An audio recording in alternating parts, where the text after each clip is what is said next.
ছাত্ৰ ছাত্ৰীসকল, আজি তোমালোকক অসমীয়াৰ 10ম শ্ৰেণীৰ ভাৰতীয় সংস্কৃতি নামৰ পাঠটো বুজাবলৈ লৈছোঁ। ইয়াৰ লিখক হেম বৰুৱা। তোমালোকেও নিজৰ পাঠবোৰ উলিয়াই লোৱা। আশা কৰিছোঁ লাভৱান হ'বা ইয়াৰ পৰা। ভাৰতীয় সংস্কৃতিৰ সাগৰ সদৃশ বিশালতা এই কম সময়ৰ ভিতৰত আলোচনা কৰাটো হাতী মাৰি ভুৰুকাত ভৰোৱাৰ দৰে প্ৰচেষ্টা। তথাপিও চমুকৈ ইয়াৰ ওপৰত এটা আলোকপাত কৰিবলৈ লৈছোঁ, শুনিবা হওক। ভাৰতীয় সংস্কৃতি সমন্বয়ৰ সংস্কৃতি বুলি কোৱা হয়, কাৰণ যুগ যুগ ধৰি ভাৰতলৈ আগমন ঘটি থকা বিভিন্ন মানৱপুঞ্জৰ সোঁতসমূহে কঢ়িয়াই অনা সংস্কৃতি ভাৰতীয় সংস্কৃতিৰ পথাৰখনৰ মিলন ঘটিছে আৰু কালক্ৰমত সমন্বয়ৰ সংস্কৃতি গঢ়ি উঠিছে। এইসকলৰ ভিতৰত আৰ্য, অনাৰ্য, দ্ৰাবিড়, গ্ৰীক, শক, হুণ ইত্যাদিসকল। এই সমন্বয়ৰ প্ৰভাৱ ভাৰতৰ প্ৰতিটো দিশতেই দেখিবলৈ পোৱা যায়। সেয়া সাহিত্যই হওক, শিল্পকলা, ভাস্কৰ্য, ৰাজনীতি, সমাজনীতি আদিৰ ওপৰত স্পষ্টকৈ প্ৰভাৱ পৰিছে। ভাৰতীয় সংস্কৃতিৰ প্ৰাণ ক্ৰমবৰ্ধমান শক্তি,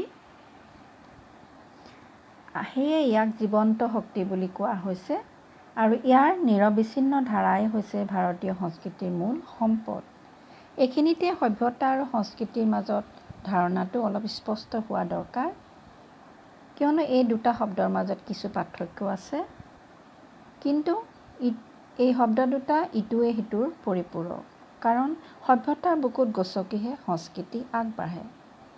ভাৰতীয় সংস্কৃতিৰ ধাৰা অবিচ্ছিন্নভাৱে অতীজৰে পৰা বোৱতী সুঁতিৰ দৰে বৈ আহিছে আৰু এই সুঁতিত অতীতৰে পৰা বিভিন্ন দিশেদি নানা ধৰণৰ সোঁত আহি লগ লাগিছেহি আৰু একেটা ধাৰা হৈ নিৰবিচ্ছিন্নভাৱে ই বৈ গৈছে। ভাৰতৰ ভৌগোলিক বিচিত্ৰতায়ো ইয়াৰ ভাৰতীয় সংস্কৃতিত যথেষ্ট প্ৰভাৱ পেলাইছে বা সাঁচ বহুৱাইছে, কিয়নো ভৌগোলিক বিচিত্ৰতাৰ দৰে বিভিন্ন দিশৰ পৰা অহা জাতি জনগোষ্ঠীয়ে ভাৰতীয় সংস্কৃতিৰ পথাৰখন প্লাবিত কৰি ৰাখিছে। এই কথা সুন্দৰকৈ ৰাহুল সংস্কৃতায়নে তেওঁৰ পুথি ফ্ৰম ভলগা টু গংগাত ভালকৈ উল্লেখ কৰিছে। এসময়ত ভাৰতীয় সংস্কৃতিৰ বিস্তাৰ মধ্য এছিয়াৰ পৰা সমগ্ৰ দক্ষিণ পূব এছিয়ালৈকে বিয়পি পৰিছিল।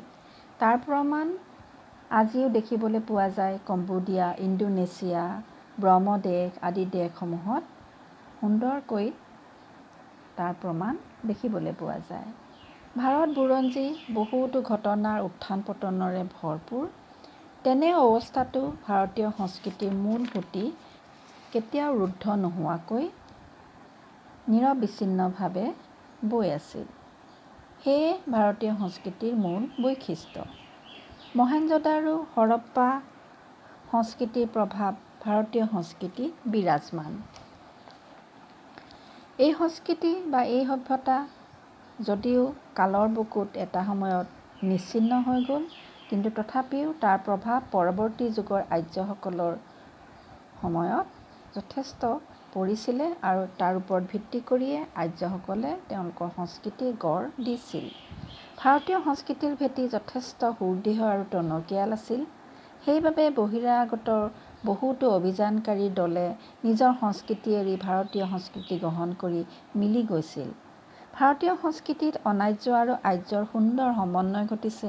দ্ৰাবিড় আৰু আৰ্য সমন্বয়ৰ অলেখ উদাহৰণ বুৰঞ্জীৰ পাতে পাতে দেখিবলৈ পোৱা যায়।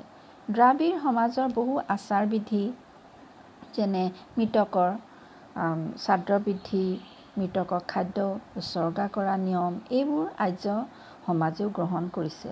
লিংগ পূজা, মৃতকৰ সকাম এইবোৰ অনাৰ্যৰে প্ৰভাৱ।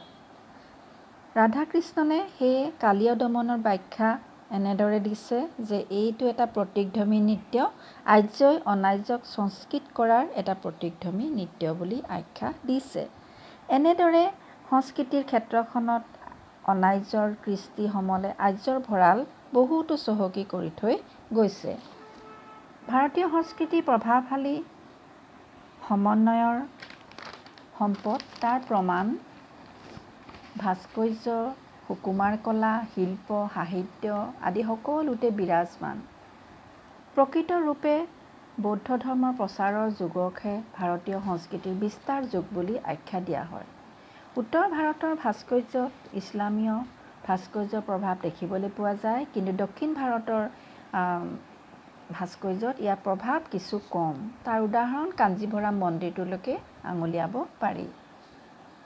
কিন্তু উত্তৰ ভাৰতৰ ইছলামীয় ভাস্কৰ্য আৰু হিন্দু ভাস্কৰ্যৰ সুন্দৰ সমন্বয় ঘটিছে। তাৰ উদাহৰণ তাজমহলৰ কথাই ক'ব পাৰি। আৰু য'তেই হিন্দু ভাস্কৰ্য আৰু ইছলামীয় ভাস্কৰ্যৰ মিলন ঘটিছে, তাতেই সুন্দৰৰ সৃষ্টি হৈছে। আনহাতে হিন্দুৰ কিছু যেনে ধৰা হিন্দুৰ কলহ, পদুম ফুল এইবোৰো মুছলমানৰ বাদশ্বাহৰ সমাধিত ব্যৱহাৰ হোৱা দেখিবলৈ পোৱা যায়। এতিয়া সুকুমাৰ কলাৰ ভিতৰত চিত্ৰশিল্প আটাইতকৈ স্থায়ী কলা। অজন্তাৰ গুহা চিত্ৰবোৰত বৌদ্ধ যুগৰ কথা সোঁৱৰাই এই চিত্ৰশিল্পসমূহ অনন্ত কালৰ বাবে সঞ্জীৱিত হৈ আছে। কাৰণ এই চিত্ৰসমূহ শিল্পীৰ শিল্পজগত আৰু বাস্তৱ জীৱনৰ সুন্দৰ সম্বন্ধ ঘটিছে। সেয়েহে এই চিত্ৰসমূহ আজিও জীৱন্ত ৰূপত গৌৰৱ উজ্জ্বল কৰি জিলিকি আছে। এই চিত্ৰসমূহত জীৱনৰ দুটা ভাৱবস্তুৰ সুন্দৰ প্ৰকাশ ঘটিছে। সেয়া হৈছে সন্ন্যাসী জীৱন আৰু সমূহীয়া জীৱন। এতিয়া সকলো আৰ্টৰে দুটা বিপৰীত পন্থা থাকে, এটা বাহ্যিক আৰু এটা আভ্যন্তৰীণ পন্থা। বাহ্যিক দিশটোৱে উদ্দেশ্য হৈছে জাকজমকতাৰ সৃষ্টি আৰু আভ্যন্তৰীণ দিশটো হৈছে মানুহৰ অন্তৰাত্মা আৰু স্পৰ্শ কৰা অনুভূতি জগাই তোলা বা প্ৰকাশ কৰা। ভাৰতীয় সাহিত্য সংস্কৃতিত ইছলামৰ সংঘাতে এটা সময়ত আধ্যাত্মিকতাবাদৰ সৃষ্টি কৰিছিল। মানুহৰ মনত নিজৰ জীৱনক লৈ বা পাৰ্থিৱ বা অপাৰ্থিৱ, নৈৰাশ্য এনেকুৱা ভাৱবিলাকে ঠাই পাইছিল। আৰু সেই সময়তে এক ভক্তি ধাৰাই সাহিত্য আৰু সমাজ-নীতি প্ৰভাৱিত কৰি তুলিছিল। সেইখিনি সময়তে কবিৰ, তুলসীদাস, শংকৰদেৱ, মাধৱদেৱৰ কথাও আমি এইখিনিতে উনুকিয়াব পাৰোঁ। আৰু তেওঁলোকৰ সাহিত্য চৰ্চা ভাৰতীয় সংস্কৃতিত বহু ধৰণৰ চহকী কৰি থৈ গৈছে। মহাত্মা গান্ধীয়েও ভাৰতীয় সংস্কৃতিৰ সমন্বয়ৰ বস্তু হ'ব লাগে বুলি উল্লেখ কৰিছে। বৰ্তমান সংস্কৃতিৰ ভেটি সৎ আৰু সত্যৰ ওপৰত ভিত্তি কৰিয়ে প্ৰতিষ্ঠিত হ'ব লাগে, আৰু তেনেহ'লেহে ভাৰতীয় সংস্কৃতি কালজয়ী হৈ ৰ'ব।